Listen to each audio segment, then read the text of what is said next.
Wow, ek is opgewonde om net eenvoudig te besef wat God vandag vir jou gaan doen.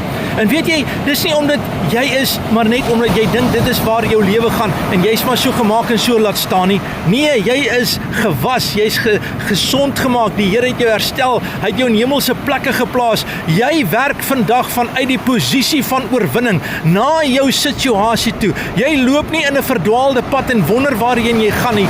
Jy weet waarheen jy gaan, jy weet waar is jy en vandag plaas jy jouself in hierdie oorwinning, hierdie een waarheid, hierdie een beginsel, hierdie een gedagte. As jy dit in jou gees kan glo, as jy vandag kan sê, ek vat dit in my gees, ek weet die Here doen dit vir my, dan wil ek vir jou sê dit, skryf dit ergens, verklaar dit oor die pad wat jy moet loop. Hoor dit vandag, Psalm 18 vers 36 sê, U het 'n ruimte vir my voetstappe gemaak en my enkels het nie gewankel nie. Dis vandag wat met jou gebeur, die Here maak vir jou ruimte in jou finansies, ruimte in jou verhoudings, ruimte in jou situasie waar jy nou is. Jy kan vandag kyk na jou gesondheid, God maak ruimte, jou gedagtes, God maak ruimte vandag. Waarom? Want jy is die geseënde van die Here, jy parkeer in die teenwoordigheid van die Here, jou hart glo, en weet jy wat, dat die regverdige sal deur die geloof lewe, en dit is jy vandag, in Jesus naam.